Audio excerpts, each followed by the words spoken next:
दोस्तों, आप सभी लोग कैसे हैं? उम्मीद करते हैं आप सभी लोग ठीक हैं। दोस्तों, आप सभी का मेरे YouTube चैनल क्राइम की कहानी में स्वागत है। आज की कहानी एक ऐसी महिला की है जिसने अपने रुतबे का गलत फायदा उठाया। दोस्तों, आप सबसे अनुरोध है चैनल को सब्सक्राइब करें, चैनल लाइक करें और कमेंट करें। अपने दोस्तों के साथ शेयर जरूर करें। बहुत से लोग हैं जो सब्सक्राइब नहीं करते हैं। आपके सहयोगी से मुझे हिम्मत मिलती है, इसलिए कंजूसी ना करे। कहानी शुरू करते हैं। मध्य प्रदेश की राजधानी भोपाल के सबसे नजदीकी जिले सीहोर की दूरी महज 35 किलोमीटर है। इंदौर भोपाल रोड पर हाईवे बन जाने के बाद से यह दूरी महज आधे घंटे में तय हो जाती है। एक तरह से सीहोर भोपाल का ही हिस्सा बनता जा रहा है, क्योंकि ये दोनों शहर तेजी से एक दूसरे की तरफ बढ़ रहे हैं। शहरीकरण का असर ही इसे कहेंगे कि छोटे और घनी बसाहट वाले कस्बे सीहोर में भी कॉलोनियों और अपार्टमेंटों की बाढ़ सी आती जा रही है, जो सारे के सारे बाहर की तरफ बन रहे हैं। लेकिन सीहोर की पहचान पुराने शहर से ही है, खास तौर से बस स्टैंड से, जो शहर को चारों तरफ से जोड़ता है। इस बस स्टैंड पर देर रात तक चहल पहल रहती है। बस स्टैंड के आसपास कई पुराने मोहल्लों में से एक है हाउसिंग बोर्ड कॉलोनी, जहां आधे पक्के और आधे कच्चे मकान बने हुए हैं। यहीं से आधा किलोमीटर दूर स्थित है सिटी कोतवाली, जो कोतवाली चौराहे पर स्थित है। आमतौर पर बस स्टैंड के आसपास के मोहल्लों में पुश्तों से रह रहे लोग ही ज्यादा हैं और सभी एक दूसरे को जानते हैं। इसी बस स्टैंड के पास एक मकान या योग आश्रम, कुछ भी कह लें, अनुपमा तिवारी का भी है, जिनके बारे में लोग ज्यादा कुछ नहीं जानते सिवाय इसके कि वे शिवसेना की नेत्री हैं। साल 2015 में वे नगर पालिका अध्यक्ष का चुनाव भी इसी पार्टी से लड़ी थीं, जिसके राष्ट्रीय मुखिया कभी बाला साहेब ठाकरे जैसे आक्रामक और कट्टरवादी हिंदू नेता हुआ करते थे, और आजकल उनके बेटे उद्धव ठाकरे इन दिनों कांग्रेस और एनसीपी के सहयोग से महाराष्ट्र के मुख्यमंत्री हैं। शिवसेना की कोई खास पूछ अब तक सीहोर ही क्या पूरे मध्य प्रदेश में नहीं है। शायद इसीलिए अनुपमा तिवारी को 700 वोट भी नहीं मिले थे और उसकी जमानत जब्त हो गई थी। छोटे शहरों में जो स्थानीय निकाय का चुनाव लड़ लेता है, उसे पूरा शहर जानने लगता है। यही अनुपमा के साथ हुआ था कि सीहोर के लोग उसके नाम से परिचित हो गए थे। चुनाव हार चुकी अनुपमा ने हिम्मत नहीं हारी और वे समाज सेवा के क्षेत्र में सक्रिय हो गई। छोटे मोटे जुलूस और धरने प्रदर्शनों में शिवसेना की अधेड़ और सामान्य दिखने वाली नेत्री अनुपमा तिवारी के इर्द गिर्द कुछ महिलाएं भी नजर आने लगीं, तो लोग और मीडिया उसका नोटिस भी लेने लगे, और शायद यही वे चाहती थी, कुछ कर गुजरने की कशिश के चलते। महत्वाकांक्षी अनुपमा ने सन 2017 में शहर के व्यस्ततम कोतवाली चौराहे पर शराब के विरोध में धरना दिया था, और शराब को प्रतिबंधित करने की उसकी मांग न माने जाने पर हाहाकारी आंदोलन की चेतावनी दी थी। उस वक्त उसके साथ महिलाओं की संख्या पहले के मुकाबले कुछ ज्यादा थी। यह धरना शिवसेना गौजन कल्याण संघ के बैनर तले दिया गया था, जिसकी प्रमुख अनुपमा तिवारी खुद थी, और उसका साथ दे रही महिलाओं को महिला ब्रिगेड कहा गया था। इस धरने से भी कुछ हासिल नहीं हुआ, लेकिन अनुपमा को लोग अब अच्छे से पहचाने लगे थे। धीरे धीरे अनुपमा फुल टाइम समाज सेवी होती गई और कई छोटे बड़े समारोह में नजर आने लगी। महिला हितों की बात करते रहने से फायदा यह हुआ कि उसके आसपास दुखियारी पीड़ित महिलाएं इकट्ठा होने लगीं, जिन्हें बड़ी उम्मीद रहती थी कि कोई और उनकी बात सुने न सुने, लेकिन अनुपमा दीदी जरूर सुनेंगी और जरूरत पड़ी तो उनके हक में लड़ेंगी भी। इस सक्रियता का ही नतीजा था कि उसे 21 जून 2018 को नेहरू युवा केंद्र सीहोर के एक कार्यक्रम में अपर कलेक्टर द्वारा सम्मानित किया गया था। सम्मान की वजह थी उसका योगाचार्य होना।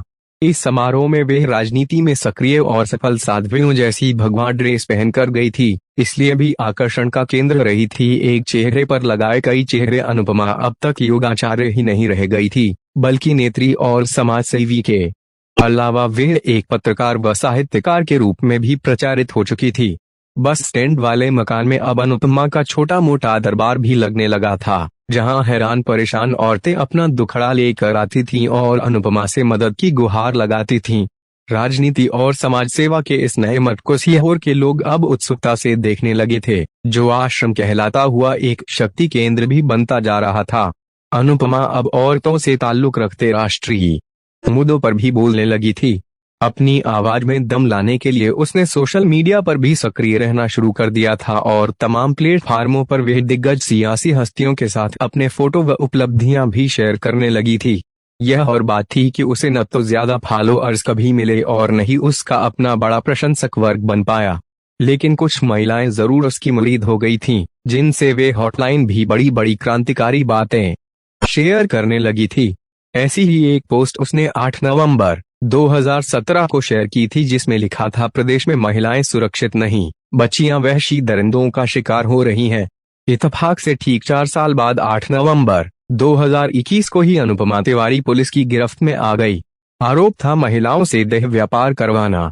इन 4 सालों में सीहोर की पार्वती नदी का पानी बहुत बह चुका था और यह अनुपमा अब सेक्स रैकेट की सरगना के तौर पर भी जानी गई, जिसकी सीहोर वासियों को कोई खास हैरानी नहीं हुई, क्योंकि जो वह कर रही थी उससे पूरा शहर वाकिफ हो चुका था। छापे के बाद लोग हुए हैरान। सीहोर के युवा एसपी मयंक अवस्थी को सीहोर आए अभी 2 महीने ही पूरे हुए थे। पदभार संभालते ही उन्हें शिकायतें मिलने लगी थी कि बस स्टैंड के नजदीक धड़ल्ले से देह व्यापार का अड्डा संचालित हो रहा है, जिसकी कर्ता धर्ता एक पहुंच वाली और रसूखदार नेत्री है। मुखबिर भी लगातार खबर दे रहे थे कि यह अड्डा कौन संचालित करता है और कैसे काम करता है।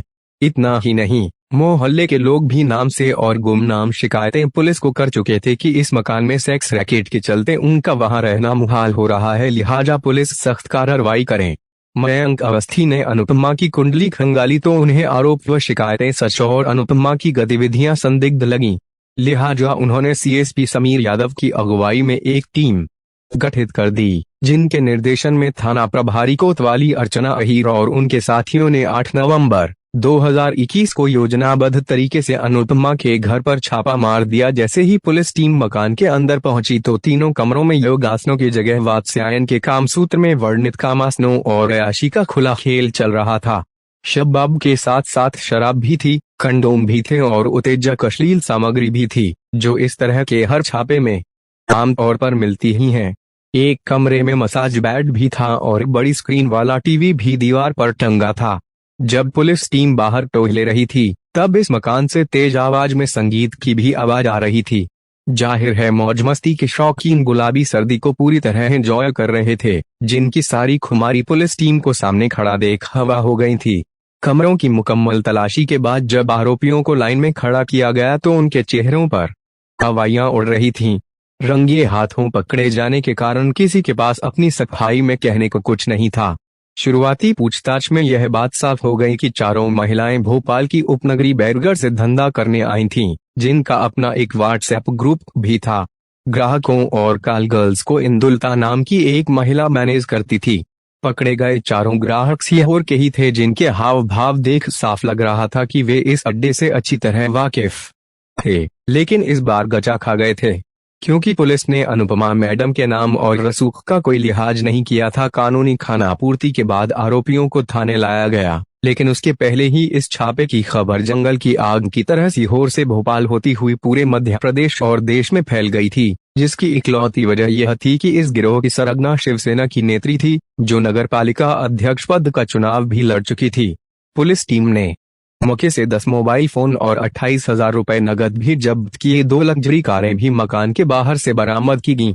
सभी आरोपियों के खिलाफ थाना कोतवाली सीहोर में अनैतिक देह व्यापार निवारण अधिनियम की धाराओं के तहत कार्रवाई की गई। पुलिस टीम में एसआई प्रिया परते और पूजा राजपूत के अलावा कांस्टेबल कुलदीप, चंद्रभान व विक्रम शामिल थे। बदनामी के डर से कांप रहे आरोपियों और महिलाओं ने उस वक्त चैन की सांस ली जब उन्हें देर रात थाने से ही बॉन्ड भरवा कर जमानत दे दी गई। गलत क्या कर रही थी अनुपमा? अनुपमा ने देह व्यापार की बात स्वीकारी, क्योंकि यह तो छापे में ही साबित हो चुका था कि ग्राहकों ने कॉल गर्ल्स को 500 से 500 रुपए के हिसाब से भुगतान किया था और ये महिलाएं बैरागढ़ से आई थीं। अनुपमा के पति की मौत कोई 3 साल पहले हो चुकी थी। इसके बाद उसे पैसों की किल्लत होने लगी थी। कुछ दिन मां के होशंगाबाद में रहने के बाद वह ससुराल सीहोर वापस आई और समाज सेवा के काम में जुट गई, लेकिन इसके बाद वह इंदौर चली गई थी। इस दौरान वह सीहोर कभी कभार आती रही, लेकिन उसकी गतिविधियां और सक्रियता कम हो रही थीं। आजकल समाज सेवा भी मुफ्त में नहीं होती। फिर अनुपमा के खर्चे तो अनाप शनाप थे। विधवा होने की त्रासदी भुगत रही अनुपमा ने देखा कि उसके जैसी कई विधवाएं और परित्यक्ताएं बदहाल जिंदगी जी रही हैं, क्योंकि पति निकामे और शराबी हैं तो कुछ का चक्कर इधर उधर चल रहा है। ऐसी औरतों को कमाने खाने और बच्चे अगर हों तो उनकी परवरिश और स्कूलिंग के लिए पैसों के लाले पड़े रहते हैं, और उनकी कोई सगे वाला तो दूर की बात है, दूर वाला भी मदद नहीं करता, और जो करता है वे उनसे कुछ न कुछ चाहता जरूर है। अनुपमा ने कुछ सोचा और फिर इन बेसहाराओं और जरूरतमंदों की मदद करने की गरज से उनसे देह व्यापार करवाना शुरू कर दिया, जिससे उसे भी दलाली के जरिए खासी आमदनी होने लगी। अनुपमा के संपर्क में लगभग 15 महिलाएं थीं और एक दो को छोड़कर सभी अधेड़ सी थीं, जिनकी अपने पतियों से पटरी नहीं बैठती थी या पतियों ने उन्हें छोड़ रखा था, यानी वे इस धंधे में शादीशुदाओं को ही लाती थी, क्योंकि ग्राहक से ज्यादा वे राज उजागर होने से डरती थीं। पैसों के लिए देह व्यापार का शॉर्टकट अपनाने के लिए अनुपमा ने उन्हें उकसाया और समझाया था, कोई जोर जबरदस्ती की होगी, जैसा कि पुलिस और मीडिया वाले कह रहे हैं। ऐसा लग नहीं रहा, जिसका खुलासा अदालत में हो जाएगा। सीहोर में पकड़े गए रैकेट में सभी महिलाएं अधेड़ और वक्त की मारी थीं, जिनका इकलौता आर्थिक और सामाजिक सहित भावनात्मक सहारा भी अनुपमा ही थी। अनुपमा ने कानूनन जरूर जुर्म किया है, जो अगर साबित हो पाया तो उसे सजा भी मिलेगी, लेकिन देखा जाए तो उसने बेसहारा औरतों को होने वाले मुफ्त के शारीरिक शोषण को सशुल्क कर दिया था, जिससे उन्हें किसी के आगे हाथ नहीं पसारना पड़ता था। अनुपमा के पास बड़ा मकान था और उसका अपना एक अलग रुतबा भी था, जिसका फायदा उठाकर उसने देह व्यापार का आदिम धंधा शुरू कर दिया। यह भी 16 आने सच है कि पुलिस उस पर हाथ डालने से कतरा रही थी, क्योंकि उसके तार कई दिग्गजों से जुड़े थे, लेकिन गिरफ्तारी के बाद चर्चा के मुताबिक कोई बड़ा नाम सामने नहीं आया तो तमाम अटकलों पर विराम लग गया और अनुपमा को भी समझ आ गया कि लोग लुत्फ और फायदा तो उठाने में पीछे नहीं रहते, लेकिन कीचड़ को भी माथे से नहीं लगाते। हर कोई पाक साफ दिखना चाहता है।